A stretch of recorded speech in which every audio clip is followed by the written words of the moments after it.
Baiklah, Assalamualaikum warahmatullahi wabarakatuh. Sebelumnya, perkenalkan nama saya Nabil Semiki Anugrah, NIM 22087045.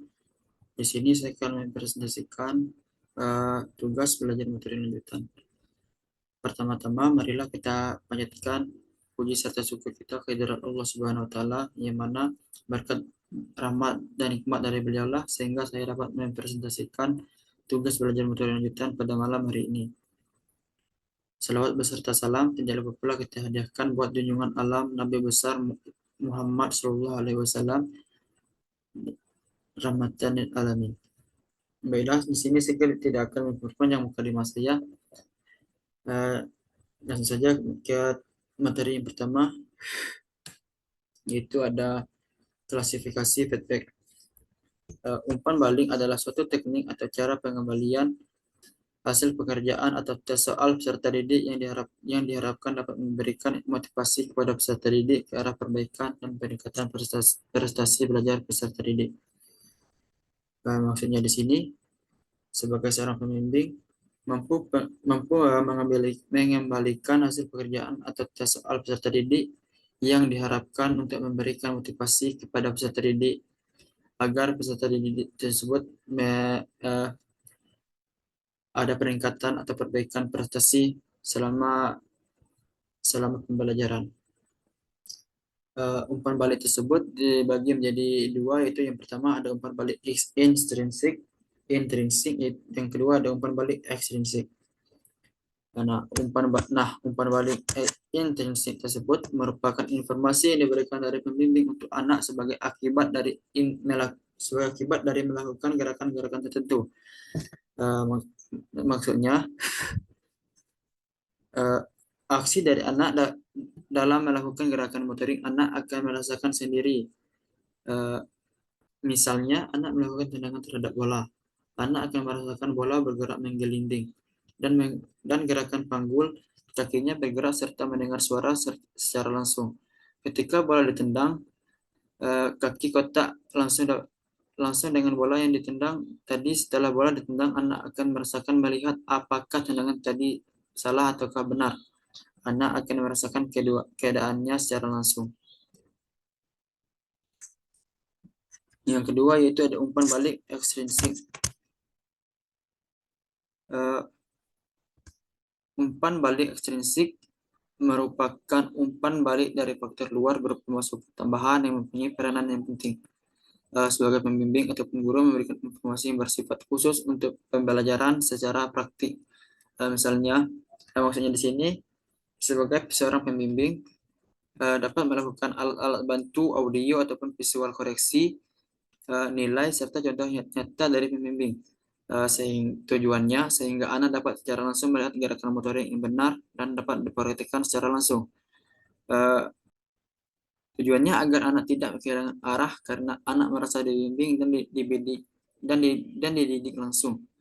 Pembina tidak hanya boleh puas melihat umpan balik intrinsik anak, akan tetapi harus dimunculkan dengan dipancing, ditambahkan, dikoreksi, disempurnakan dengan masukan umpan balik ekstrinsik tersebut. Selanjutnya yaitu ada fungsi feedback ekstrinsik. Feedback ekstrinsik adalah umpan balik atau informasi yang diberikan oleh eksternal seperti guru, pelatih, atau rekan untuk membantu seseorang meningkatkan kinerja atau hasilnya dalam suatu tugas atau aktivitas. Maksudnya di sini seperti guru atau pelatih dapat meningkatkan kinerja atau hasil dalam suatu tugas dalam aktivitas tersebut dengan melakukan feedback ekstrinsik ini tersebut, seperti yang sudah saya jelaskan pada halaman pertama tadi. Nah, fungsi feedback ekstrinsik adalah sebagai berikut. Yang pertama yaitu ada memberikan informasi tentang kinerja. Memberikan informasi tentang kinerja maksudnya adalah memberikan informasi yang objektif tentang kinerja seorang dalam atau aktivitas tertentu. Ini dapat berupa pujian, kritik, atau penilaian yang membantu individu memahami sejauh mana mereka telah berhasil atau perlu diperbaikan.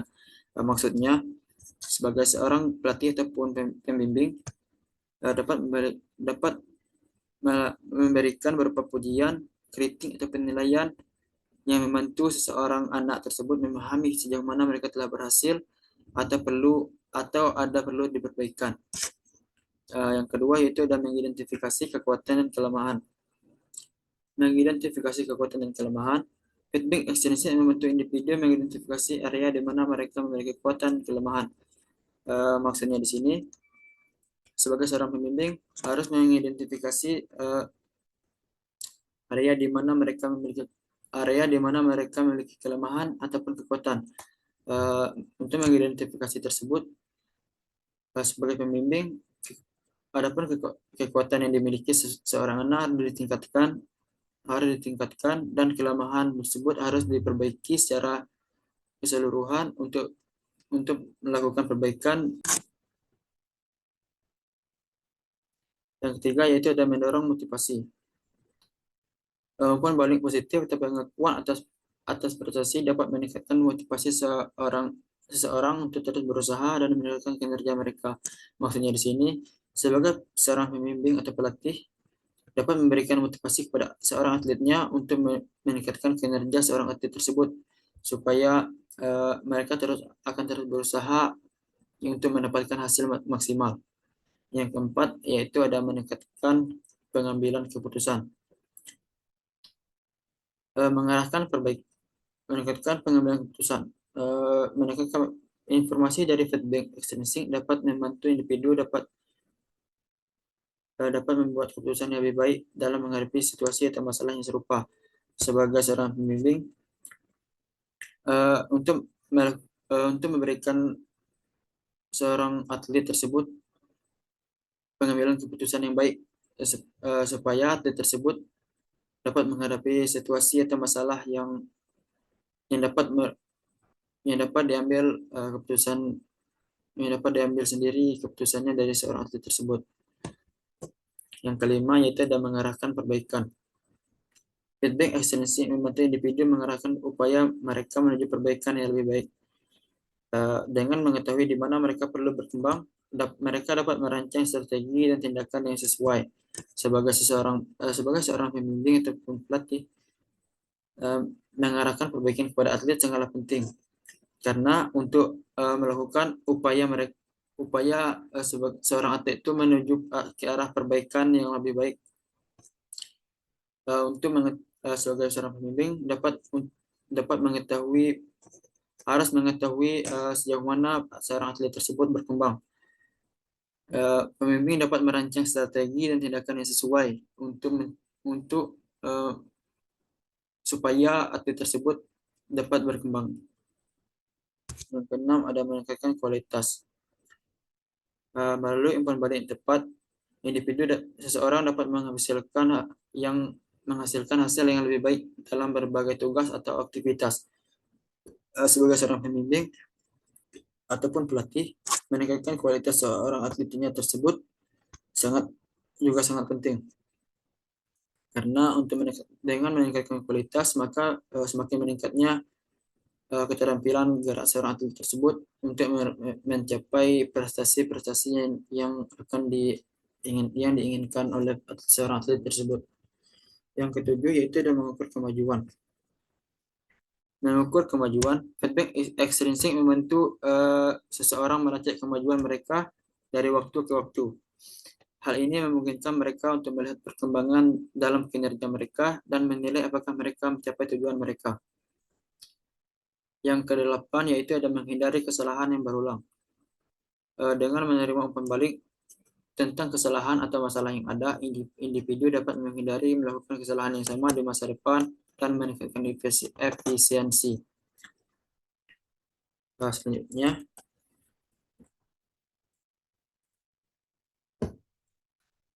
Selanjutnya ada umpan balik atau feedback program. Feedback program merujuk pada informasi atau tanggapan yang diberikan kepada suatu program, proyek, atau inisiatif untuk mengevaluasi kinerja, efektivitas, atau dampaknya. Tujuan dari feedback program tersebut adalah untuk meningkatkan program tersebut, mengukur pencapaian tujuan, dan mengidentifikasi area yang perlu diperbaikan. Ada beberapa fungsi feedback program. Yang pertama yaitu ada evaluasi kinerja.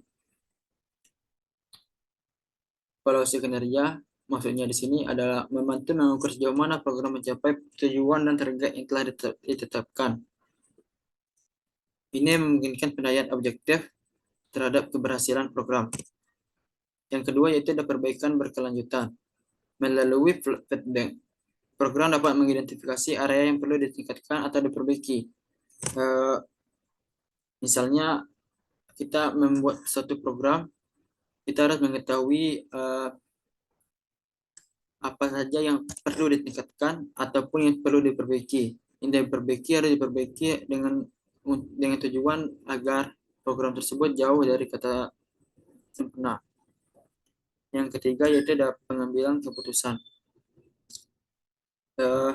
Pengambilan keputusan ini juga sangat penting untuk membuat suatu program tersebut. Informasi dari feedback, program dapat membantu pengambilan keputusan dalam menentukan arah dan prioritas program. Pengambilan keputusan ini dapat membantu kemana arah program tersebut yang akan dibuat selanjutnya. Yang keempat ada akuntabilitas. Akuntabilitas adalah membantu menjaga akuntabilitas dalam pelaksanaan program. Ini membantu memastikan bahwa sumber daya digunakan dengan efisien dan bahwa program memenuhi tanggung jawabnya. Yang kelima adalah koreksi arah. Jika program tidak mencapai tujuan awalnya, feedback dapat digunakan untuk mengoreksi arah dan strategi yang ditetapkan. Ini dapat memungkinkan program untuk mengatasi hambatan dan tantangan yang muncul. Yang keenam ada pemberian penghargaan dan pengakuan. Feedback positif dari peserta atau pemangku kepentingan program dapat digunakan untuk memberikan penghargaan dan pengakuan kepada mereka yang berkontribusi pada keberhasilan program tersebut. Materi selanjutnya yaitu menentukan kecepatan feedback yang dibuat. Menentukan kecepatan feedback program yang tepat memerlukan pertimbangan yang cermat terhadap karakteristik program, tujuan, dan kebutuhan pemangku kepentingan. Berikut adalah panduan langkah demi langkah untuk menentukan kecepatan feedback yang sesuai. Yang pertama ada pahami tujuan program. Untuk membuat suatu program tersebut, tentu kita harus memahami apa tujuan program tersebut. Nah, pertama-tama pahami dengan jelas tujuan sasaran program, apa yang ingin dicapai dengan program ini, tujuan jangka pendek dan jangka panjang, apa yang ingin diukur dan dinilai. Kita harus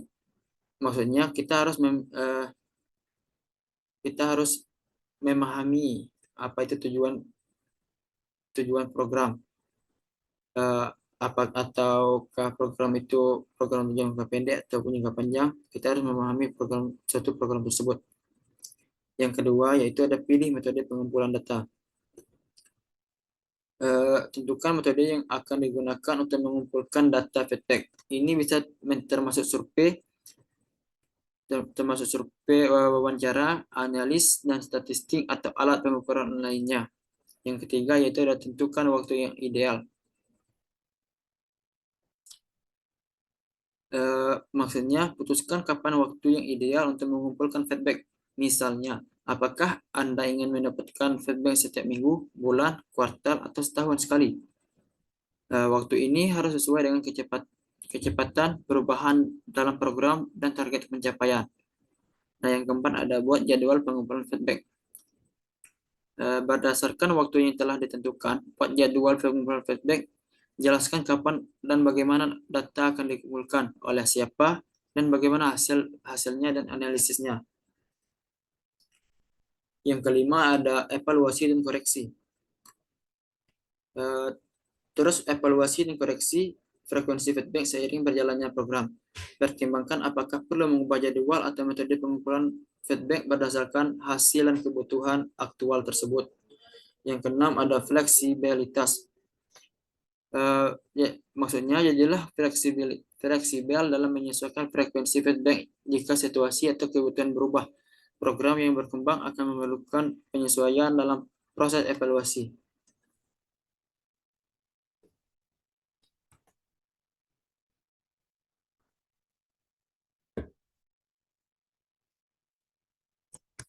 Selanjutnya ada menentukan frekuensi pemberian feedback.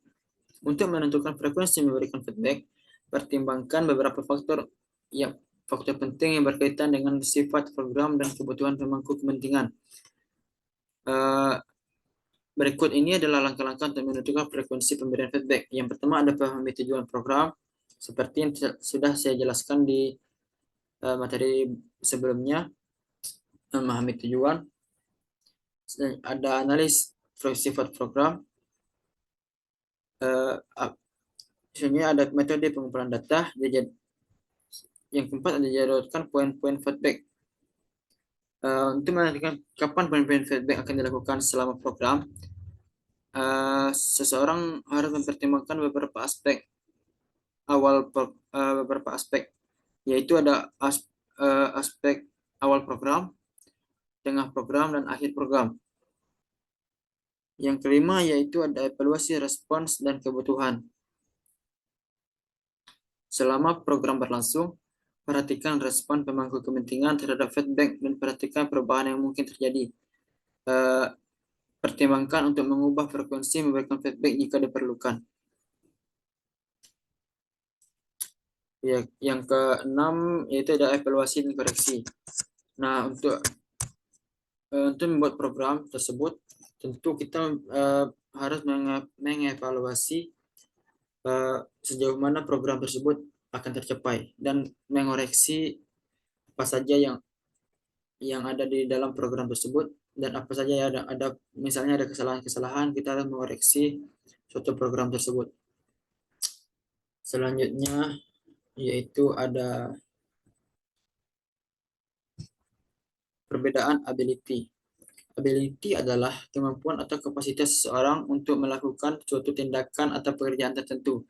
Terdapat berbagai jenis ability dan perbedaannya dapat dilihat dari beberapa aspek, seperti sifat kemampuan. Sifat kemampuan innate atau versus learned. Kemampuan bawaan innate ability yaitu adalah kemampuan yang seseorang memiliki sejak lahir atau secara alami, seperti kemampuan berpikir logis atau kemampuan fisik tertentu. Sedangkan kemampuan learned ability yaitu adalah kemampuan yang diperoleh melalui pengalaman, latihan, atau pendidikan, seperti kemampuan berbicara bahasa asing ataupun alat musik. Yang kedua yaitu adalah kemampuan fisik versus kemampuan mental. Sedangkan kemampuan fisik berkaitan dengan kemampuan tubuh, seperti kekuatan fisik, kecepatan, ataupun ketangkasan seseorang. Nah, sedangkan kemampuan mental terkait dengan kemampuan berpikir, mengambil keputusan, atau memecahkan masalah. Yang ketiga yaitu ada kemampuan individual versus kemampuan kelompok. Kemampuan individual adalah kemampuan yang dimiliki oleh individu ataupun seseorang, seperti kemampuan berpikir kritis atau kreativitas. Sedangkan kemampuan kelompok, kemampuan untuk bekerja sama dengan orang lain, seperti kemampuan berkomunikasi, kepemimpinan, ataupun kerjasama tim. Yang keempat adalah kemampuan umum versus kemampuan khusus. Kemampuan umum yang bersifat umum dan dapat diterapkan dalam berbagai konteks, seperti kemampuan berkomunikasi secara efektif. Sedangkan kemampuan khusus, kemampuan yang terbatas pada bidang ataupun aktivitas tertentu, seperti kemampuan dalam bidang matematika, olahraga, ataupun seni. Yang kelima yaitu adalah kemampuan intelektual versus kemampuan fisik. Kemampuan intelektual terkait dengan kemampuan berpikir, memahami informasi, dan memecahkan masalah kompleks. Sedangkan kemampuan fisik berkaitan dengan kemampuan fisik, seperti kekuatan otot ataupun daya tahan tubuh untuk melakukan jogging secara lama. Nah, perbedaan antara ability akan sangat bergantung pada konteksnya dan karakteristik seseorang yang bersangkutan. Nah, kemampuan seseorang bisa sangat beragam dan unik berdasarkan pengalaman, latihan, dan bakat alaminya. Selanjutnya yaitu ada pengaruh usia terhadap keterampilan. Secara umum, beberapa keterampilan dapat meningkat seiring bertambahnya usia. seperti pengalaman dan pemahaman yang lebih matang. Nah, maksudnya di sini pemahaman semakin bertambahnya usia, maka pengalaman ataupun link-link pekerjaan akan menjadi sangat mudah untuk didapatkan karena dari pengalaman tersebut. Dan pemahaman seperti secara berpikir orang dewasa yang lebih matang. Namun beberapa keterampilan fisik ataupun teknologi mungkin dapat menurun seiring bertambahnya usia. Maksudnya keterampilan fisik seiring bertambahnya usia menurun seperti usia 40 ke atas. 40 ke atas, keterampilan fisik seperti melakukan daya tahan tidak seperti anak usia-usia muda atau usia emasnya tersebut. Untuk melakukan uh, seperti usia 40 tahun ke atas tidak dapat melakukan daya tahan secara berlebihan. Selanjutnya yaitu ada inteligensia dan penampilan motorik. Inteligensia merujuk pada kemampuan berpikir, belajar, dan memahami informasi. Sementara itu, penampilan motorik berkaitan dengan kemampuan seseorang dalam mengkoordinasikan gerakan tubuh seperti motorik kasar, berjalan, atau motorik halus seperti menulis. Inteligensia maksudnya di sini cara berpikir seseorang ataupun belajar dengan memahami informasi-informasi yang ada. Dan untuk penampilan motorik berkaitan dengan kemampuan seseorang dalam mengkoordinasikan gerakan tubuh seperti melakukan berjalan, berlari, dan motorik halus seperti menulis, berbicara ataupun yang lainnya. Selanjutnya yaitu ada kesiapan aspek fisik. Kesiapan aspek fisik yang baik dapat meningkatkan kualitas hidup, meningkatkan kinerja fisik, dan membantu mencegah penyakit terkait gaya hidup. Ini dapat mencapai melalui latihan teratur, diet seimbang, tidur yang cukup, perawatan kesehatan secara keseluruhan. Maksudnya di sini untuk kesiapan aspek fisik, untuk mengatur kondisi fisik dapat dilakukan dengan cara latihan yang teratur ataupun latihan, misalnya dalam seminggu melakukan latihan daya tahan ataupun jogging dalam waktu 2 kali 15 menit. Yaitu besoknya istirahat dan besoknya lagi melakukan latihan kekuatan ataupun nge-gym. Nah, selanjutnya yaitu ada diet seimbang, yaitu menjaga pola makan yang tidak mengandung lemak yang banyak, dan mengatur tidur yang cukup seperti tidur kurang dari jam 11 malam dan bangun jam 5 pagi, dan perawatan kesehatan secara keseluruhan. Nah, adapun aspek-aspek fisik yang penting untuk persiapan meliputi kardiorespiratory. Kardiorespiratory ini mencakup daya tahan seperti yang sudah saya bilang dalam latihan teratur. Daya tahan kardiorespiratory atau kemampuan jantung dan paru-paru untuk mengirim oksigen ke seluruh tubuh selama aktivitas fisik. Yang kedua yaitu ada kekuatan. Nah, seperti yang sudah saya jelaskan, untuk latihan teratur ada melakukan latihan kekuatan, melatih otot-otot tersebut. Kekuatan ini untuk mencakup kekuatan otot yang penting untuk melakukan aktivitas fisik seperti mengangkat beban ataupun melakukan aktivitas fisik yang memerlukan tenaga. Yang ketiga yaitu ada fleksibilitas. Fleksibilitas tubuh memungkinkan gerakan tubuh yang lancar dan mencegah cedera. Melakukan peregangan dan latihan fleksibilitas dapat meningkatkan kesiapan fisik dalam hal ini. Yang keempat yaitu ada koordinasi. Kemampuan untuk mengkoordinasikan gerakan tubuh adalah aspek penting dari kesiapan fisik. Ini berhubungan dengan penampilan motorik yang sudah disebutkan sebelumnya. Yang kelima yaitu ada komposisi tubuh. Kesiapan fisik juga berkaitan dengan komposisi tubuh, yaitu seberapa banyak lemak dan massa otot yang dimiliki oleh seseorang.